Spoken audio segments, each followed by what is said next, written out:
So just to do a small review of the four seals.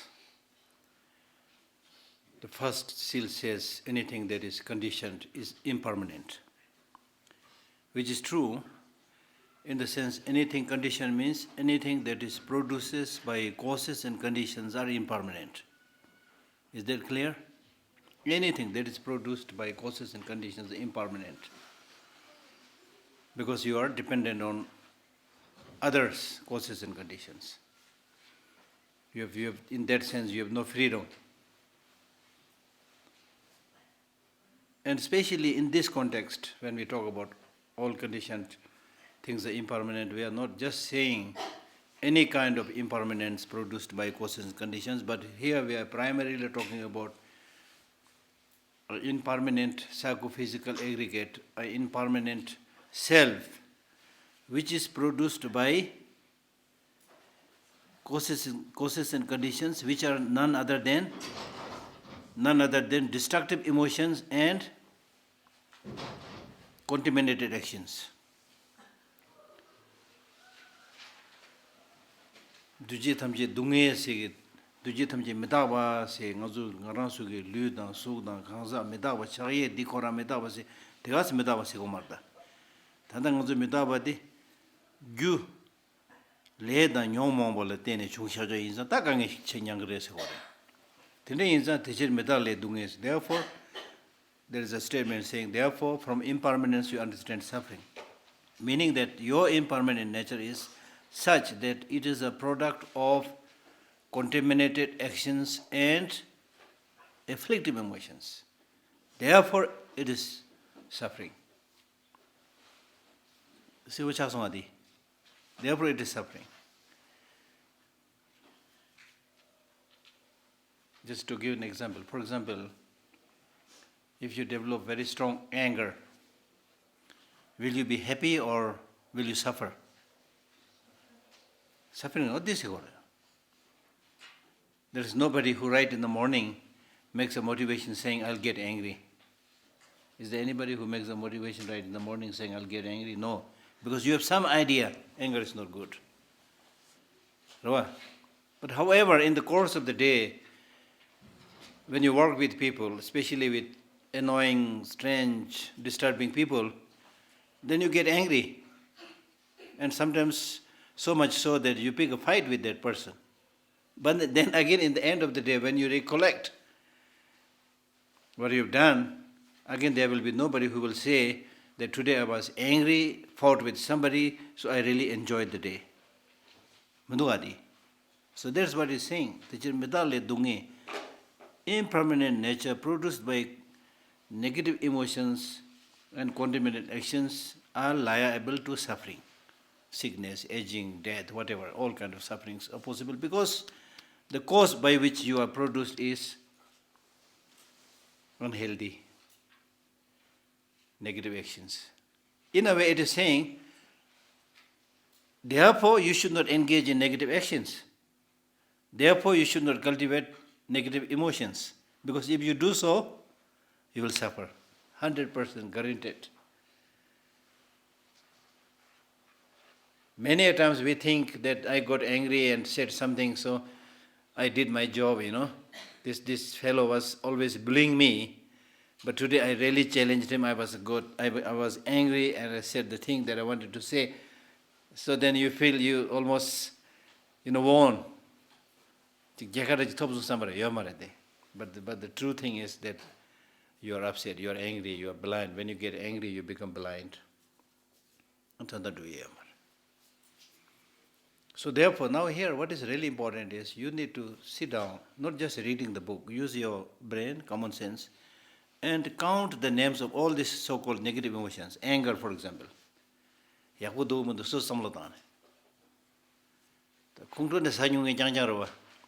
are all experienced people in terms of getting angry.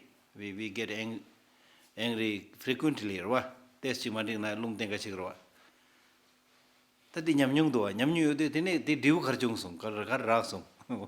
you really get? This some good. Let us not make it like confusing or irrelevant, based on your own experience. If anger is really good, it's really helpful, then you have every right to get angry all the time.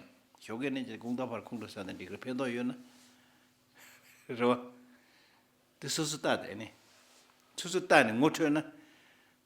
If you yourself judge it and find it, then you will be able to see how destructive it is. Similarly, dosha khari jujala chagayunanda, mile chagayunanda, di chakpa dilatene, and the tenji diji huge togayuna, the yakura cha, and kasi chana cha. Zamblin kona chakpa wangi chin, jujala chaza, jujala chaza chan, juk, everybody is saying I'm busy. Jujala chan, dit on the jugurma, the Chandaki, Hiana Pendochi, Tendal Shogin, the Telagin, Jugin Sudo, Medua, just a chambudu teda. You can hear Tibetan? Not? So I'm specially using Tibetan so that you will be inspired to learn more Tibetan. So what I was saying is, if you look carefully, why people are running everywhere? People are not running with altruistic motivation, compassionate motivation, loving motivation to help others. No.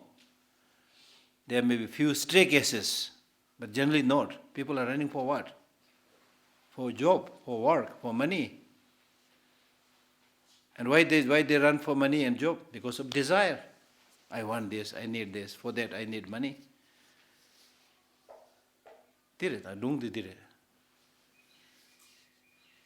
So with all this running after desire, if we are to get happiness by this time, we should be much happier, which is not.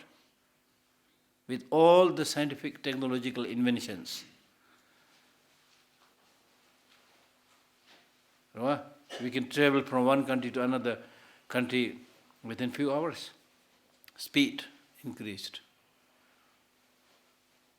Whether it's writing a letter or traveling, whatever, with the help of science and technology, speed has really increased multifold, and we are still running. So by running, are you getting more rest?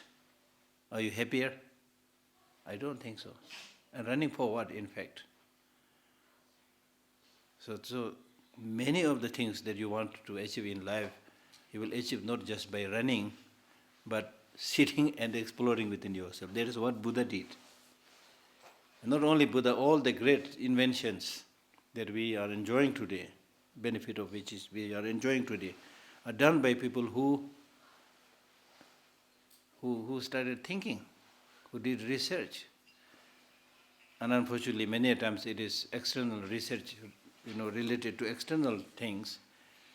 But when you talk about peace and happiness, this kind of inner quality is achieved by reflecting within. Right? So therefore it is important, because at the end of the day, as I repeatedly said, at the end of the day, whether you like it or not, nobody can give you long-lasting happiness. If there's somebody who can give you long-lasting happiness, tell me. I want to follow that secret.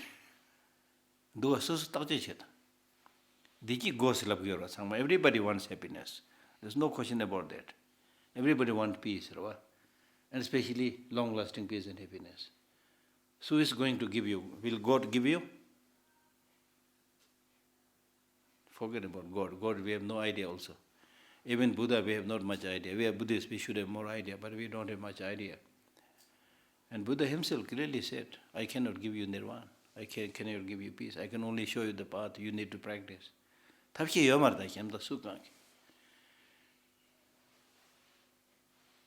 Your best friend, your best father, mother, whoever, they can help you to an extent, but not the long-lasting peace. They will also go, they will also die, things like that. Remare. Right, remare. So therefore, there is no other choice. If there is a better choice, of course you have every right to go for that. But there is no better choice. On the one hand, with the science and technology, it looks like things are improving. You visit a market and you see all these glamorous things and shiny gadgets. And it looks like the world is at the tip of your finger. You just roll these things in the screen and you have all the information of the world. So what? So what? How did this information that you are getting improved your well-being and happiness? With this scientific invention and discovery, did that contributed to harmony among people? Seriously, please tell me. You need to think. There are many things invented to see, to waste your money, spend your money, whatever. Some facilities are there, that's true. Certain medicines or, facilities for quicker communication. Yes, there are wonderful things discovered by science and technology. But what I'm saying is, when we talk about the real peace, real happiness, how much science and technology has contributed is questionable, or even if there are some, it's very, very limited. Still we are fighting. Still we are experiencing so many problems, and many problems are unnecessary problem. Unnecessary in the sense, many of these problems are created by our stupid human mind. Chi jumpeta, sam jumpeta, and dunge mango shene.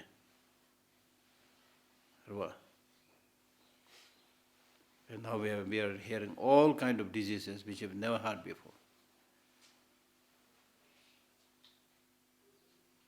Because you don't have a sense of how you should live your life, and you do all kind of things, and then you get all these diseases.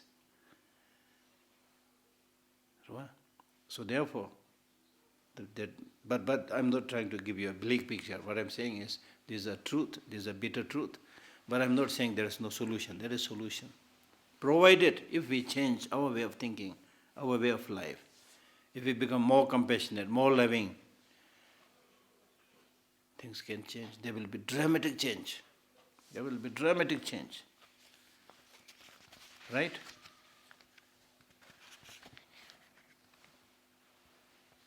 Let me read this piece. A scientist's view of transformation. A new approach for a new world. In this time of powerful change, as many of our systems appear to be collapsing, and the intricate elements of the web of life seem to hang in the balance, there is a new story emerging. Don't get pessimistic. He's saying, although things are collapsing, but there is a new story emerging, the beginning of a true transformation that is possible. The true transformation takes place when you really encounter huge problem. When you don't see any other alternative, then finally, you start doing better things. So that's why he's saying the beginning of a true transformation. According to this cellular biologist and author of the Biology of Belief, Bruce Lipton, he says, for a dynamic exploration of the extraordinary evolutionary opportunity, the evolution that we are talking about. For a long time we have all been talking about evolution comes gradually, systematically. It takes a long time. Things change after millions of years, things like that. But with this new discovery, he says, what does conscious evolution mean to you? And he says, as a biological scientist, I am frequently asked about the concept of spontaneous evolution, which is very near and dear to my heart. What it means to me is this, that we have all been programmed with the belief that evolution occurs over millions and millions of years with imperceptible changes occurring that ultimately lead to great evolutionary advances. It takes a long, long time. That's what our thinking. Now he says, this belief turns out not to be necessarily correct. And what is correct is, in fact, there are two scientists, Stephen Jay Gould and Niles Eldredge, who realized that when they went over the evolutionary history, there were long periods when things were in stasis. That means when you think about the long evolution process, there are long periods when nothing happens. Things remain in a static form. Where things were just in stasis means where things were just in equilibrium and balance, and then there were these upheavals Samlo ne making hopes in the Jirwadile. After an upheaval, it would shake everything all off and then it would start all over again. They called it punctuated equilibrium. The concept of this long continuous process is now recognized to be abbreviated with these punctuation marks, where something, I don't want to read all this. So he gives an example by saying, the relevance of that is the human behavior within this change. What is really relevant is the relevance of that is the human behavior can change overnight. In a way, you cannot change. It takes a long time. You need practice. That's what we are saying in Buddhism. But sometimes it can change overnight. How? For example, the falling of the Berlin Wall was an overnight event. It's a huge change. And in fact, just before the Berlin Wall fell, I was there. I was with His Holiness and we were put in a hotel where we can see the Berlin Wall. Right? Spontaneous evolution to me says, don't look and say, oh my God, in hundreds and thousands of years changes will occur. The malabs, don't say that. Recognize that changes can occur tomorrow. I mean, that's quite encouraging for the Tibetans who struggle for our freedom, our right, with this opponent, which really looks like overwhelming, But it can change overnight. Right? And we should be prepared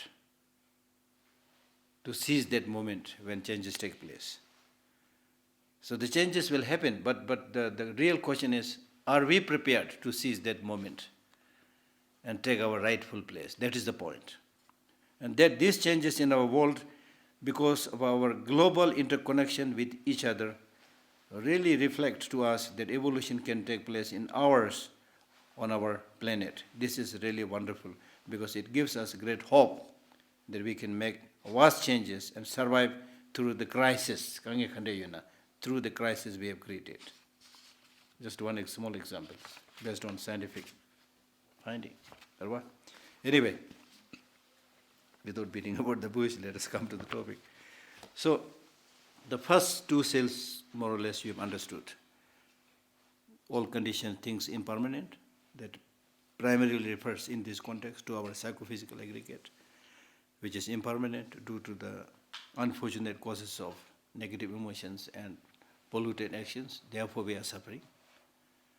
Suffering, we don't have to explain. Headache is there. Right now, we are suffering a little bit because of cold, things like that. Suffering. Then the third seal, second seal is all contaminated things are suffering. Contaminated means anything that is a product of contaminated means negative emotions and polluted actions. Third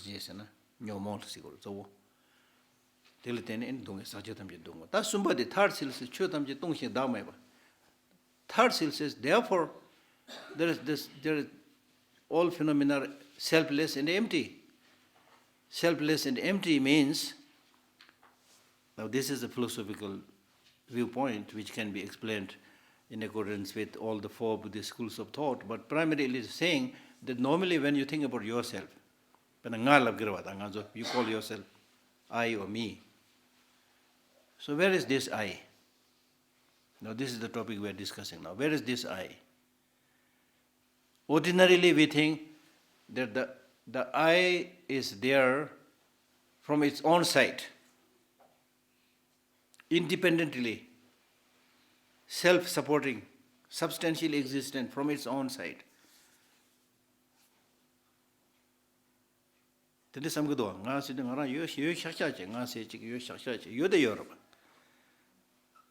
Of course there is an I, but not in the way we think.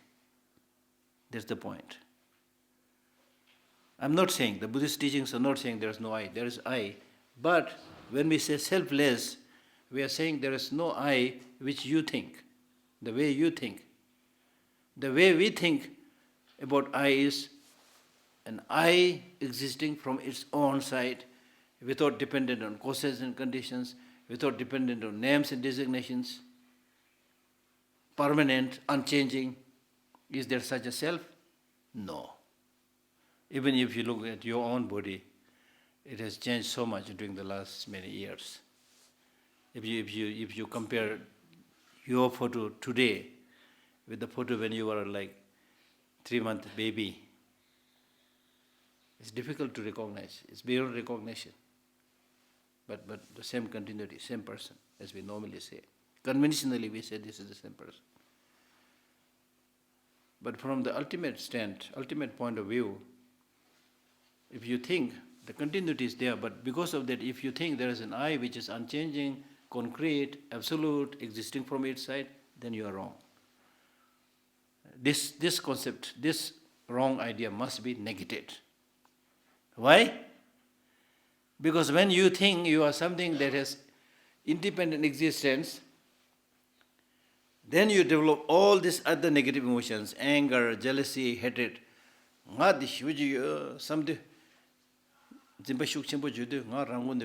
existing from its own side. If you have this tight grasping, tight hold on such a false I, then because of this tight grasping to the I, you become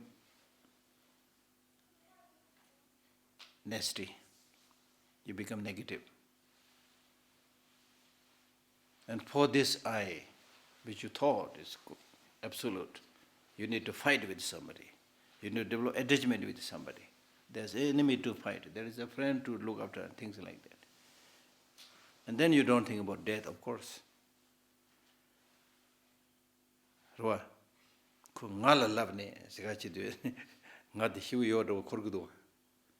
How dare he say these things to me? Me here, existing from its own side. But where is this I? Where is this I? Tell me, where is this I? What I'm seeing right now is your body. You are seeing my body. Seeing with your eye means seeing something physical, body. You cannot see me. Technically speaking, you cannot see me. And what you are seeing is my body. My body is not me. My mind is not me. My body and my mind, these are my attributes. These are what I possess, what I own. That's why I say my body, my mind. My mind is not happy. My body, I'm feeling cold right now. That means you make a distinction between possessor and the possession. So possessor, the question is, where is this I, the possessor? How do that? Search that I from the top of your head down to the sole of your feet. Where is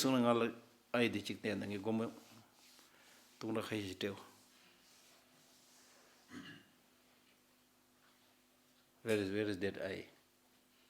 That's the question. Tell me.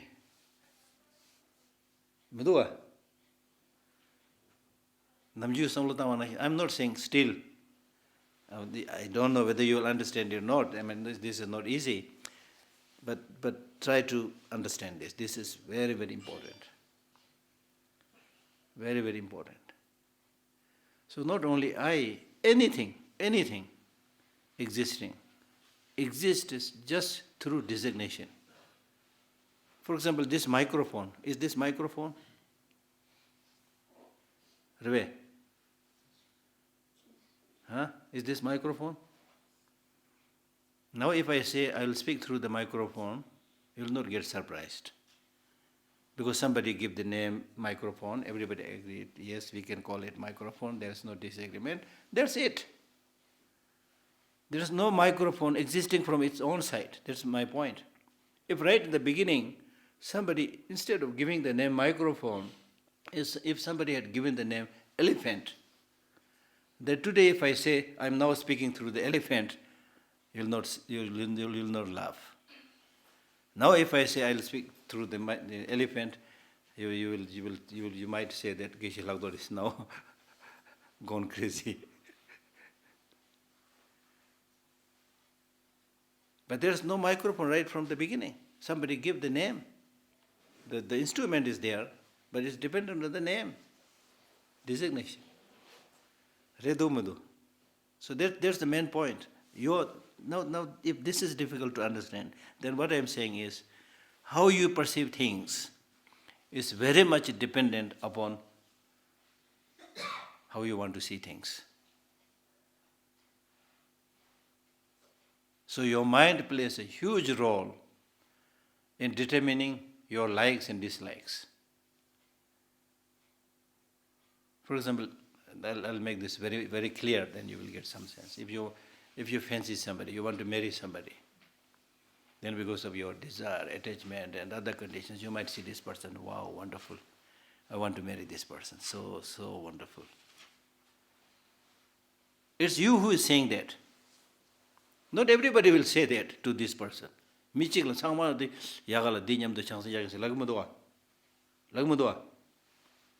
That means it is dependent upon your perspective.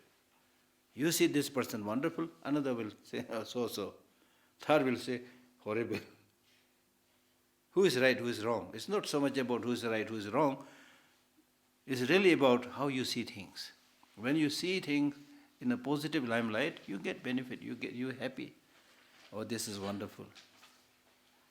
When you see the same thing in a negative way, you get problem. That's what I'm saying. That's why understanding this philosophical point is so important. Things are designated. There's nothing from its own side. It means things come into being by many things coming together. For example, have you ever seen in New Delhi or somewhere people assembling cars or vehicles or bicycle or things like that? First you will see only the pieces separated. You don't see bicycle there. Then gradually the expert, the technician, he will fix everything. Then you, with that you can call it a car or taxi or bicycle or whatever. Kora bicycle se tangbo ne kora ngone kem do mangbo chi ru se ne ming ta hya rati ta dili hiu chaka che ta di hiu du sen. And especially in the case of a car, not only the parts put together, but you can sit inside. Then especially if the outside, the painting is beautiful according to your taste. How car ning je la mo dina chi doi chung na BMW re cha mo hang sang ga che.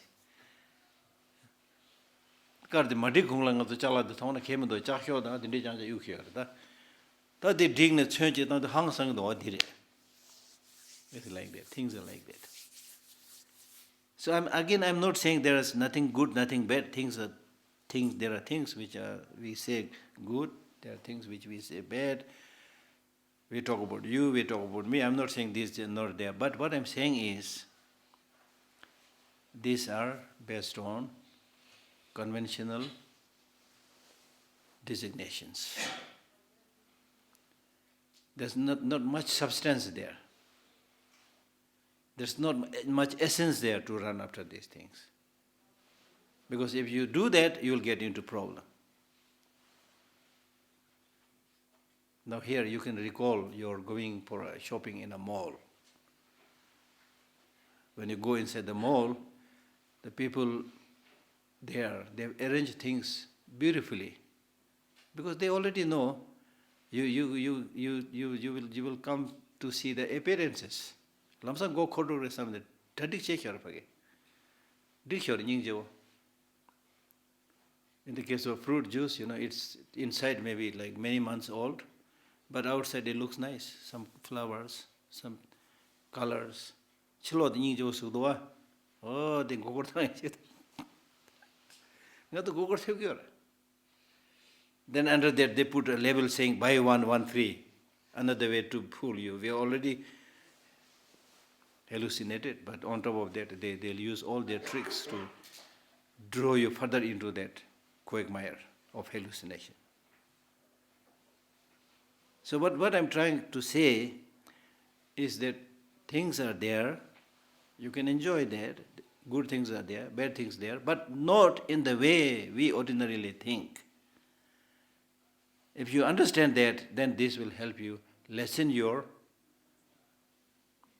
grasping, clinging. The go to Yakuya, Inaya, Court the Ninja, the Yaku, the Inaya, the Kwan Zodo, Hirashita Cheke, and Nimakashijel, Ninga or some of those. Then the attachment and negative emotions will not be there. And when these things are not there, you will feel much happier.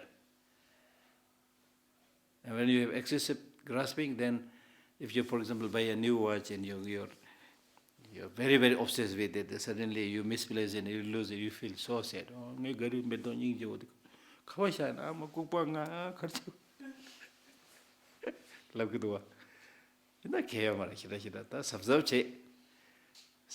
Be careful, because it's already all these things are fragile. Ngara temperature yore nga pesha chidame sabzao chenyal. And it lasts on now, okay. Kemandu said the Yungro. Did you do any? Kangishira Tigmadua. There's a huge difference. So therefore the third seal talks about the third seal. Let us continue where we left yesterday. So we start reading from the last 2 lines of page 2. Also ignorance must be, ignorance must not be perceived as a passive state of mere non-awareness. Rather, it is a deluded state of mind, a fundamental misapprehension of nature of reality. What did it? In the third seal, what we are talking about is all phenomena are empty and selfless. Meaning that all phenomena, including conditioned, unconditioned, permanent, impermanent phenomena, whatever type of phenomena it is, none of this has inherent, independent, absolute existence. Empty or selfless, basically same. According to the Prasangika Madhyamika, this is basically same. Without self means without independent existence. Empty means empty of independent existence. In the lower schools, they make some differentiation, which I am not going to talk about. We have not much time. Next one. Any phenomena, permanent, impermanent phenomena, because at the end of the day, these are all designations. They are dependent on something, so they don't have inherent independent existence. But when you think of anything that has independent inherent existence, that is called ignorance. Marikba says dua. Marikba, ignorance. So therefore, what he is saying is ignorance. Tanta the ignorance say ignorance must not be perceived as a passive state of mere non-awareness. Marikba singing the Mahiba Samla Sigmares. Passive state of mere non-awareness means so it means ignorance is not just lack of knowledge. It's not just lack of knowledge. If it is just lack of knowledge, then it's more excusable. For example, small kids, if they make a mistake, then we know it's because of lack of knowledge, because of innocence, excusable. But if somebody who has the knowledge and intentionally does something, then we say he has the knowledge, he knows it. Cannot be excused. So therefore, ignorance must not be perceived as a passive state of mere non-awareness, mere lack of knowledge. But it is a deluded state of mind, a fundamental misapprehension of the nature of reality. What is nature of reality? Of anything. What is nature of reality? Nature of reality of anything, man, woman, whoever, nature of reality is that nothing has independent existence. This is what. But this stupid, ignorant mind sees things as having independent existence.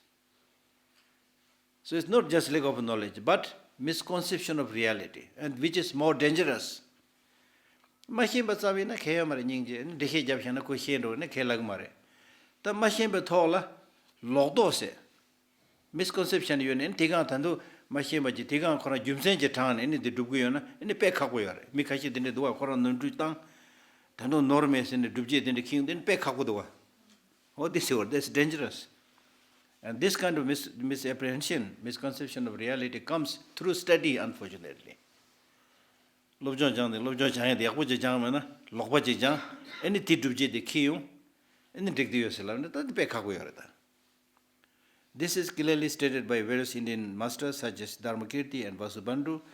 Vasubandhu, for example, tells us in his Abhidharma Kosha, Treasury of Knowledge, that ignorance is not simply the absence of knowledge, but rather it is the antithesis of knowledge.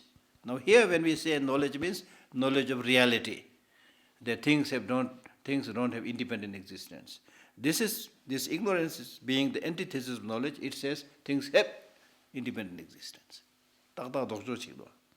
It is misknowledge, a force actively opposing knowledge, using some reason, although it is wrong, but using some reason, as hostility opposes friendliness. But the dada tokuni se ora.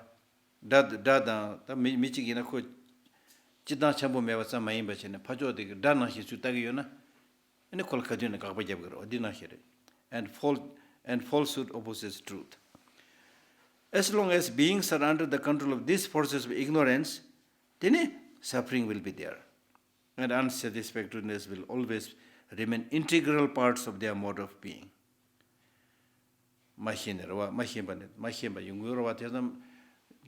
It is because of the fact that ignorance brings a lot of problems. That's why we go to school, to get knowledge,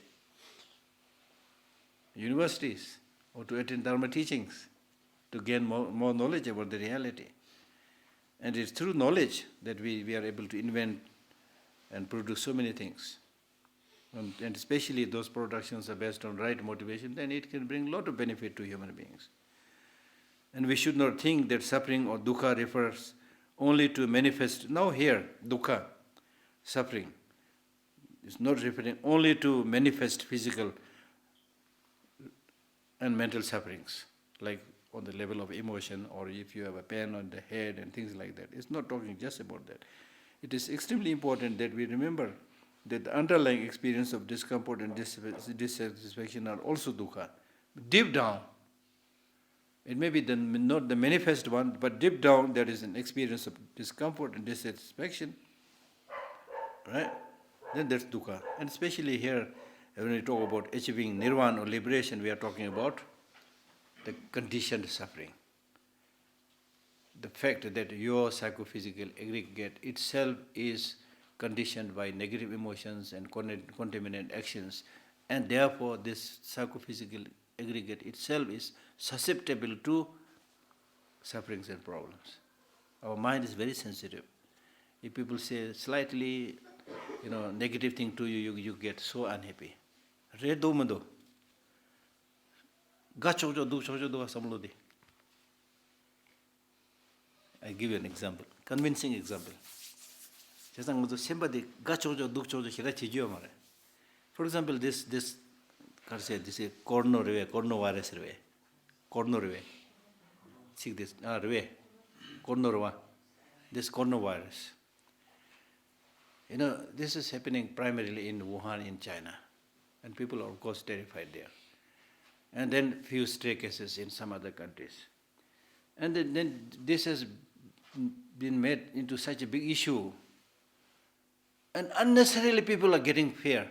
Here in Dharamsala, people started going to medical center to buy that.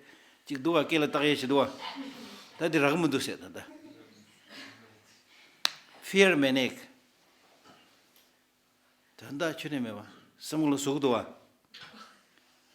Because of this strong grasping to yourself. If there's a thunder and lightning, then you will start thinking the lightning will first hit on your head. Of all people, this is called unnecessary suffering because of strong grasping to yourself. Just before coming here, I was watching the latest news about this coronavirus. Australian, group of Australian physicians, they have isolated that virus from a patient, and now they are studying on it. So there was a big achievement. Now they can watch that virus, and then use some injections, and then see how to control it. It's already managed to do it. It's a big success. So when you hear that, thank God, Tadashi man.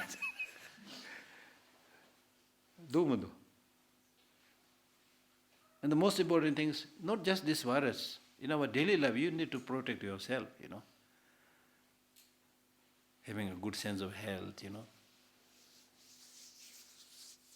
It's not like that when there are so many people, just right in front and, yeah.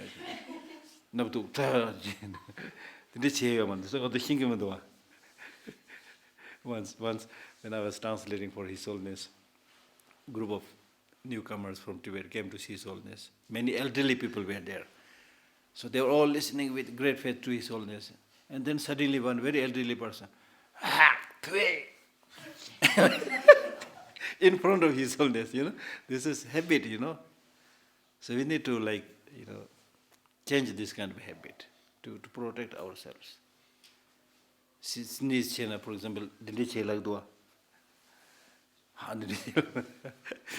So there are things, So sometimes unnecessarily, we need to protect ourselves. We need to be careful, but there's no point to develop unnecessary fear. Fear. Mangsa samlu syorwa. Kangdung kuma se jore. Selu tolo paksan jogdas. Kangdung kuma se. Kangba tungba le kuma mena samlu ke yodi kuma cha singro ji koyungdo. If you're sitting alone in your room, if you're fearful of ghost, ghost is not there, but because you have that fear, and when suddenly a cup falls or something, oh, ghost is there. It threw the cup down. As if there are a bunch of ghosts is unemployed and looking for somebody to tinde marwa. Tungde do ji yoy na koran lega me bache ngzu no bache ran gu ding tinde tungde yo mar de some log so hyal do. Right? So dukkha refers not only to manifest physical and mental suffering. It is extremely important that we remember that the underlying experience of discomfort and dissatisfaction are also dukkha. By contemplating these two marks of conditioned existence, impermanence and dukkha, one can develop genuine renunciation. Unless you have a very good understanding of suffering, the three types, suffering of change, conditioned suffering. Then you will develop you will make an effort, you develop some wish to come out of that suffering. The Aryadeva in his famous text, 400 verses, he says, so there in his 400 verses he says, one who is not tired of this cycle of existence will never develop respect to nirvana or liberation. And he gives an example by saying, if you are very happy with your present house or home, why should you think about moving to America or Canada? But in your particular home, if there is a conflict among the family members or other problems there, then you start thinking about and then day and night you think about moving somewhere. Similarly, if you get some sense of the rampant kind of many layers of suffering that is afflicting us, the more you recognize that, the more you will find the cure. The more you will long to achieve that complete liberation, complete freedom. If that is not there, it will not be there. So these two things, understanding impermanent suffering, is so important to make the true journey to Buddhahood. Genuine renunciation, one can develop genuine renunciation. Renunciation means, renunciation basically means, this English word, renunciation, I don't know how much it conveys the meaning, but Tibetan word for renunciation is ngejung, which means definite, literally translated, which means definite emergence. That means definite wish to come out of this quagmire of samsara or suffering. So therefore, the renunciation is really something that must be developed from within your mind with a proper understanding of the suffering. Renunciation is not just leaving home and becoming a monk or throwing away all your possessions, no. And somebody did it, actually, at the time of Milarepa. When he saw Milarepa, he got so inspired. Milarepa has nothing. Nothing. He was very inspired. Then he said, I should also be like Milarepa. Then he started throwing away all his possessions. Chala samayu. And you may some mentally, after 2-3 days, he is not mentally ready like Milarepa. So after 2-3 days, Chala started suffering. Then he said, this fellow Milarepa, not only he is a beggar, he made me a beggar. Milarepa, the Korampango Mase, Ngapango Susulabris. So it's not throwing away things when you are mentally not ready. If you are mentally ready, if you have no attachment, then having possessions is not a problem. Bodhisattvas need all the possessions in the world to help others. It's all for people. So it's not so much about the possession, it's really about your mind, your stingy mind. Right? So, genuine renunciation, a deeply felt spontaneous wish to be free from the bondage. Spontaneous means, if we get, a lot of suffering, then you continuously think about that suffering.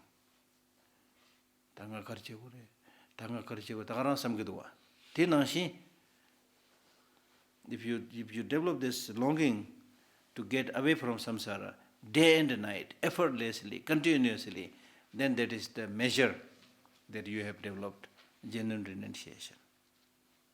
That's what he's saying. The question then arises, is it possible for an individual to attain such a state of freedom? This is a very important question. We talk about nirvana. Honestly speaking, it almost looks like unapproachable, right? Honestly speaking. Because when we talk about liberation, we are talking about a state where you have none of these negative emotions. Is it possible?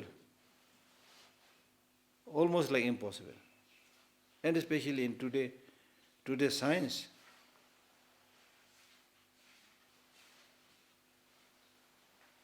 They don't talk about negative emotion. And in fact, they say all these emotions are necessary. Too much of anger is maybe bad, but some element of anger is good. That's what they are saying. Even scientists are supposed to be thinking. The famous statement, fight and flight response came from there. Fight and flight response means if you have some of this, fear and other emotions, then there is a risk, there is a danger, you can run away. So these emotions are helpful, they are necessary. And then, of course, those of us who don't think, we think these negative emotions are necessary. Attachment is important. I'll bring closer to this person. Anger is necessary. I'll kick away this enemy, things like that. Samgidwa. So the question arises, is it necessary, and then is it possible? But don't worry about nirvana. Don't worry about nirvana. The thing that you need to understand right now is a very special, unique quality of the mind, which is different from the physical body, is that the mind can be trained to a limitless state. Unlike the body. In the case of the body, how much ever training, exercise you give, there is a limit beyond which it will not be able to go. For example, you may be today the world's #1 gold medalist in long jump. World's #1. In addition to that, you do more practice. But it will never happen that you will be able to jump from one mountain to another mountain. Have you seen one like that? Because and likewise water, you boil and boil, it becomes hot and hot, then 100 degrees. After that what? Changes into vapor. Similar. The interesting thing with this mind is it has like many, countless terabytes, gigabytes, whatever, you can put inside it. And the mind will never say, I'm completely full. Bring another pen drive. It's very interesting. So that shows the capacity to develop all these positive qualities and the capacity to remove negative emotions. For the time being, don't worry about nirvana enlightenment, but one thing that you can clearly see is if you make an attempt, you will become more calm, less angry, and happier. Start from there. Start from there. So this is where the significance of the third seal becomes evident. That I have already explained, that things do not have independent existence. Things are dependent, so therefore you can develop the positive qualities, remove the negative qualities. Because negative emotions and sufferings, they are also dependent on causes and conditions. If you remove the causes and conditions, they will not arise. Similarly with the positive emotions, positive practices, they are also dependent on causes and conditions. And if you cultivated the causes and conditions, you can develop these positive emotions. So the path from impermanence and unsatisfactoriness to selflessness is quite clear. We already discussed. We learned from the principle of dependent origination that things and events do not come into being without causes.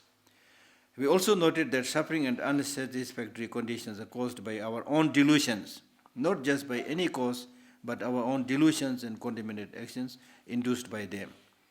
The underlying root of all delusions is the fundamental ignorance. What is ignorance now? Ignorance means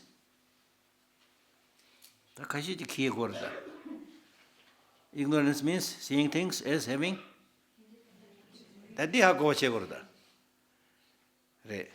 underlying root of all delusions is fundamental ignorance, misapprehending the nature of reality. What is the nature of reality? What? Nature of reality is that things are interconnected, interrelated, but this ignorant mind says things have independent inherent existence. This ignorance is a state of misconception. We already read that. Since it misapprehends the nature of reality, it has no valid grounding. The mind, the wisdom mind that sees things as having dependent existence, that has valid grounding. Because things exist by depending on each other. And the mind perceives that reality. Whereas in the case of ignorance, it has no valid grounding. Because the reality is that things are dependent, but this stupid mind sees things as having independent existence. That's the meaning. Next one. In fact, it apprehends reality in a manner contradictory to the way things actually are. Things actually are means, in actuality, things are in the nature of depending on each other, depending on causes and conditions. Next one. Hence, it is an erroneous and distorted state of mind. As this is so, it opens up for us the real possibility of eradicating it. Anything that is mistaken, wrong, can be removed. Just like the misperception of the coil of rope as a snake, as I explained yesterday. You remember that? That's very helpful. Right? And when you remove this misconception, you remove your fear. In the beginning, when you have this misconception, seeing the coil of rope as a snake, there's no snake, but you develop an equal amount of fear as if there is a real snake. So when you eradicate that ignorance, then you achieve the fourth seal, which is liberation, nirvana. We can accomplish this by generating the insight that can penetrate the illusion created by this misconception. So we need to develop wisdom. True cessation means cessation of negative emotions. Negative emotions come to an end. That true cessation is the state that's free from the distorted way of perceiving the world. It is an actuality that you can bring about within your own mental continuum. So we are not talking, in Hindi we say, hawa mein baat kar nahi kar rahe hum.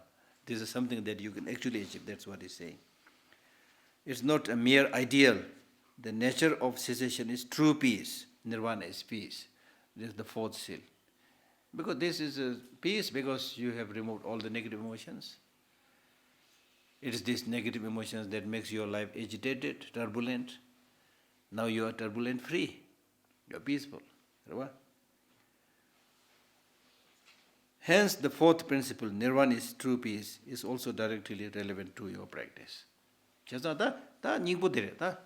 To summarize what we are saying is, we all agreed that we all want not only peace, not only happiness, but long-lasting happiness. That is some key. Many people, some people, in fact, from long distance, called me and asked me, Geshe, I am very interested in studying Buddhism, but how to start? So my simple view is, or answer is, that first you need to ask this question to yourself, whether I want happiness or not, whether I want long-lasting happiness or not. Start from there. Be realistic, be practical, and once you develop this clear understanding that I want long-lasting happiness, then you ask the next question, from where this long-lasting happiness will come. Their long-lasting happiness will come by understanding the reality, the way things are. Because much of this problem, as we already discussed, arises from misconception, ignorance, which produces all the negative emotions. And when you develop all these negative emotions, your mind becomes distorted. For example, when you get angry, you are not able to analyze what is right, what is wrong. When you get angry, you become mad. Those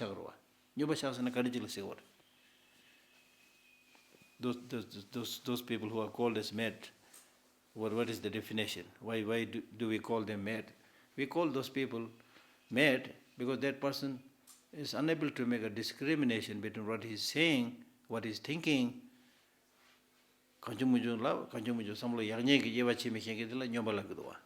So you become exactly that when you get angry. A clear indication is that when you're angry, you say so many things. When the anger has cooled down, then you realize your mistake.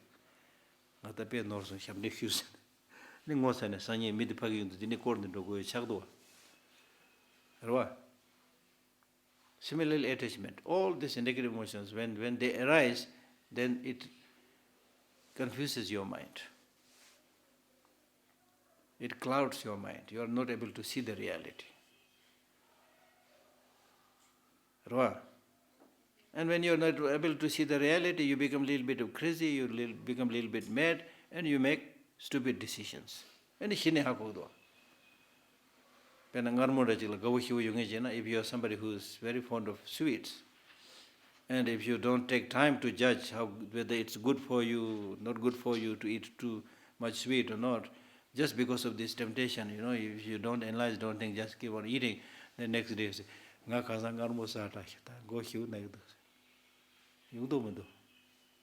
so what I'm saying is, even on these small things, whatever you're doing, as much as possible, analyze it. Analyze it. And this is a common sight these days because in the internet and the computers, there's so many information available. You eat banana, this is so good for your health, this is, this, that, and so forth. Then people start thinking, all I have to do is just keep on eating banana.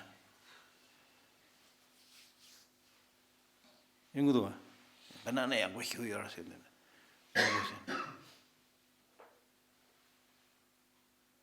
there's not one thing which will solve all your problem. There may be some good things there in banana, other good things in some other things, but you should use all this in a measured state, then it will be useful.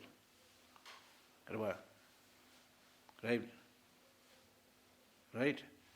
So therefore, the key question is, I want happiness. I want long-lasting happiness. Nirvana means long-lasting happiness. So you're basically saying, I want long-lasting happiness. From where I will get it? From the wisdom, understanding the reality.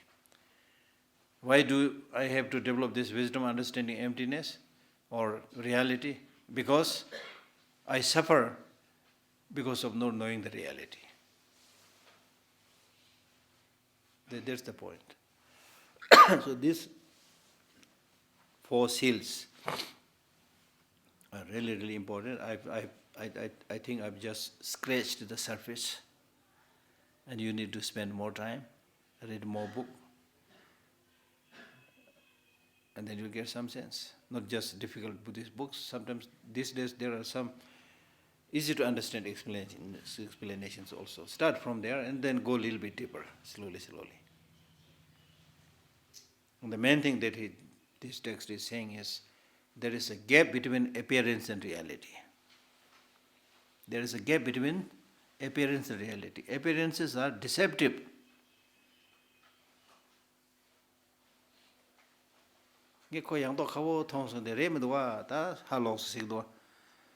Appearances are deceptive.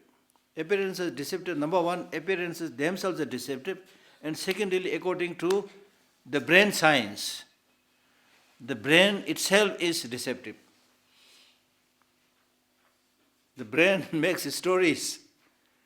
What you see, from there, the brain makes stories. And yesterday I spoke about this word, cognitive shortcut. There I said that in a short time, relatively short time, you are bombarded with so many information that your mind simply can't handle all of this information. Then what you do? You pick and choose something that is relevant to you. That you think, maybe not necessarily relevant, good, but you think it's relevant, and then you play with it. Cognitive shortcut. And the information that you normally collect is something that you think is good. But actually these are good maybe temporarily at the best. Not more than that. Right? So therefore, as much as possible, it is important to use your common sense. Although common sense is not very common, but we need to, as much as possible, to. Recently I was reading a book where he says, yes, we all need common sense, but what we get is common nonsense, not common sense. But that should not discourage us.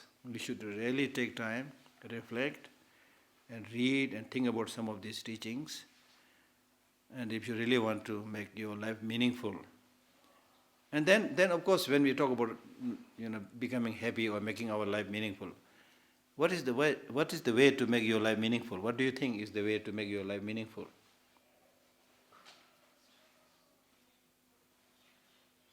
Many people think my life will be meaningful if I live long. I will be happy if I live long. That is again grasping of permanence. If I don't live long, now since you already heard about this, the first seal which spoke a lot about death, you might have started thinking, oh, life is meaningless, I'm going to die. That's wrong. You can make your life meaningful today. If you live properly, nicely, harmoniously today, that today is part of your life. Apart from today, apart from this hour, there is no separate thing called your life. So that's how you make your life meaningful. And if you don't do that, even if you live long, very, very long, you will not be able to make your life meaningful. And I have repeatedly told this old Indian story of this father. Did I tell this story this time? Father gentleman who lived for 1,000 years. Did I tell this story this time? No? So there was a gentleman who lived for 1,000 years. And during this course of 1,000 years, he married 100 women. So then with this marriage, he had 100 sons.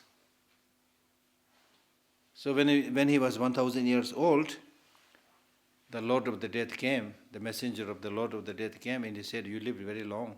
Now you are 1,000 years old. It's your time to go. Then you know what he said? Yes, I know. I'm 1,000 years old, but I don't want to die. I want to live long still. You can take one of my sons in place of me. So we are like that. We want to live. And then the messenger of death goes to the eldest son and he says the same thing. He said, no, I don't want to go. Talk to my younger brother. He keeps on going down and down, and finally he meets that youngest son who was only 15 years old. Then he said, are you ready to go? He said, yes, I want to go. And he was shocked.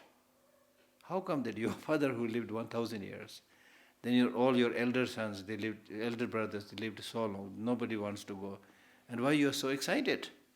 He said, no, My reason is that if my father and all my elder sons, they lived so long, I didn't get anything. I don't think I will get anything by living long, so I am excited to go.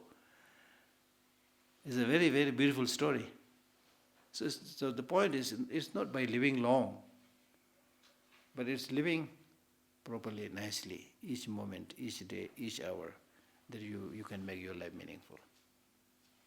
Just by showing a small gesture of smiling to somebody, extending a helping hand, bringing more harmony where there's no harmony, more unity where there's no unity. These are the ways to bring happiness and make your life meaningful. Rava, that's important. That's very important. Life may be short, but it will be wonderful if we know how to live it properly. Life will be like heaven. Life will be heaven if you know how to live properly. Again, this one, it says somewhere,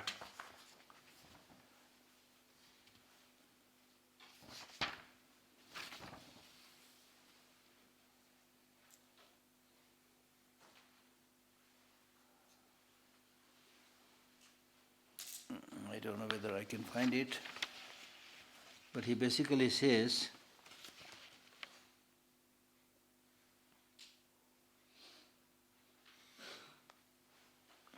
he said somewhere that we talk about heaven, going to heaven, but he said heaven will be here, right with us. If you are able to live a life full of love, full of compassion, full of harmony, that's really heaven. And it's possible. Heaven is not a separate place where you go and then you stretch out and relax. No. Heaven is the state of your mind. You can be happy, right? It's very important. All right? And then there is a piece from Einstein, which I'll read for you, but you should next time,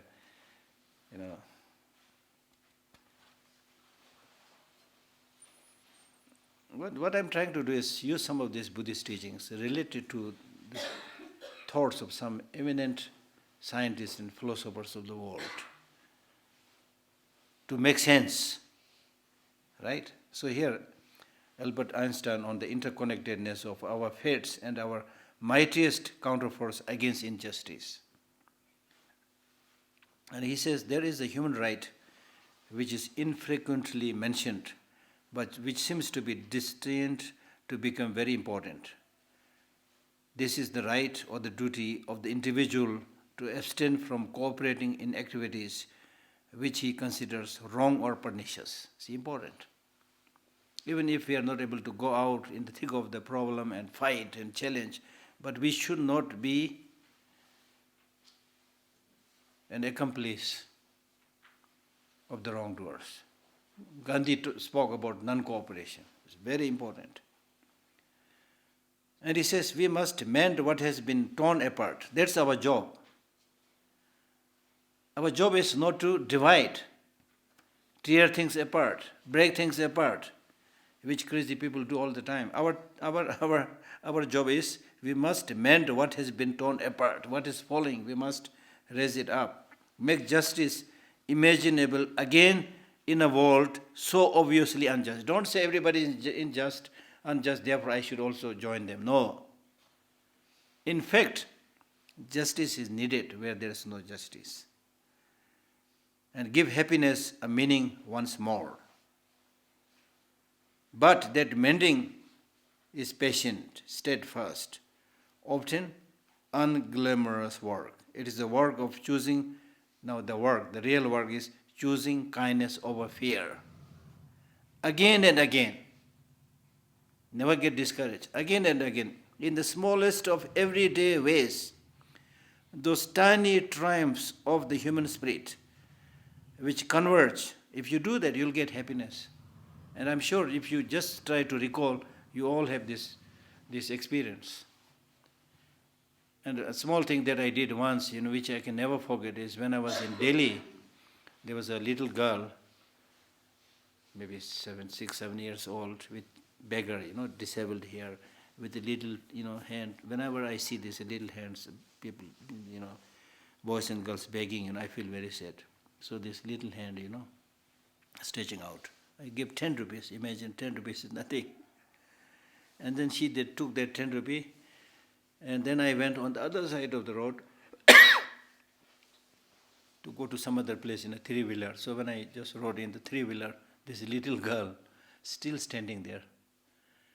And when I looked to her, she was waving her hand. That's what I'm saying. Small things, you can make others happy. Very small. Don't need big things. Small things. There are many people who have nothing. Small things. That's what he's saying.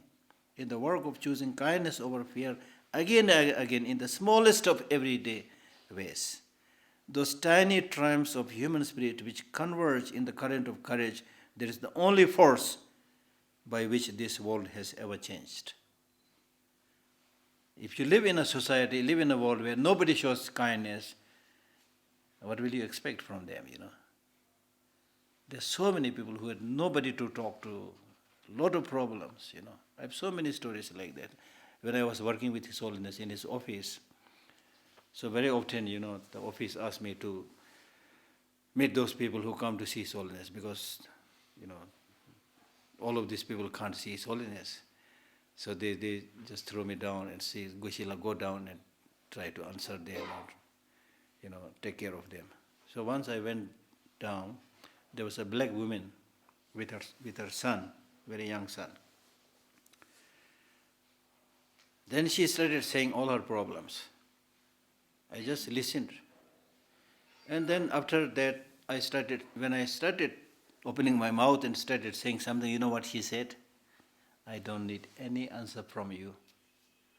You're the first person who listened to me so patiently. Thank you so much. And she cried, touched my hand and left with happiness. I'm not saying I have any special power, nothing. But sometimes, what I'm saying is there are people who want to say something but nobody to tell to, nobody to confide to. And this is one example. I have many stories like that. Right? So it's important, to bring hope in the mind of people. That's what I'm saying. That's why I'm reading this. That's what Albert Einstein examined in a beautiful autobiographical piece titled The World as I See It. The World as I See It. I've circulated this to many, many places. You remember? You got it last time. Two of my students are here. You were also probably there. So I read this. Exactly like Buddha's teaching. So Albert Einstein in this piece, The World as I See It, originally published in the 1930 issue of the magazine Forum and Century, and later included in Ideas and Opinions in the public library, the invaluable compendium that gave us Einstein's reflection on the secret to his thought process, the common language of science, and his increasingly timely message to posterity.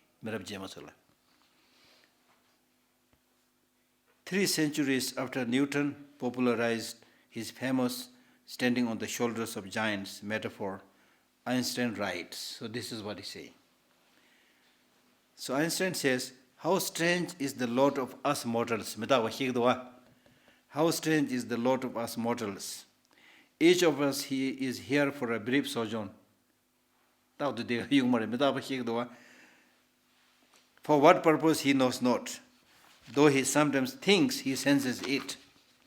But without deeper reflection, one knows from daily life that one exists for other people. First of all, for those upon whose smiles and well-being our own happiness is wholly dependent. And then for the many unknown to us, to whose destinies we are bound by the ties of sympathy. Therefore, Einstein says, 100 times every day, he's a great thinker, 100 times every day I remind myself that my inner and outer life are based on the labor of other men, living and dead, And that therefore I must exert myself in order to give in the same measure I have received and I am still receiving. I am strongly drawn to a frugal life. I don't try to live a luxurious life. I am strongly drawn to a frugal life and am often oppressively aware that I am engrossing an undue amount of labor for my fellow man. I regard class distinctions. I regard class distinctions as unjustified and in the last resort based on force. I also believe that a simple and unassuming life is good for everybody. Physically and mentally, simple life. So beautiful. Reflecting on the irreplicable subjectivity of the notion of the meaning of life, Einstein considers his own and he says, to inquire about the meaning or objects of one's own existence or that of all creatures has always seemed to me absurd from an objective point of view, and yet everybody has certain ideas which determine the direction of his endeavors and his judgments. In this sense, I have never looked upon ease and happiness as in ends in themselves. So there's this ethical basis I call the ideal of a pigsty. The ideals, the ideals which have lighted my way and time after time have given me new courage to face life cheerfully have been kindness. Geshe Lhakdor. Beauty. Beauty said, Karina yaga chata to it. Duksa janjata maduch. If beauty means, if you have the way to see, the world is beautiful. The mountains, the rivers, the people, really beautiful. Mila Tuxtana Mirele Chichu Dua. Beautiful. Beauty. Kindness, beauty, and truth. Now, in the case of kindness, he says, without the sense of kinship with men of like mind, chikche. The beauty, without the occupation with the objective world. And then the truth, the eternally unattainable in the field of art and scientific endeavors. Life would have seemed to me empty.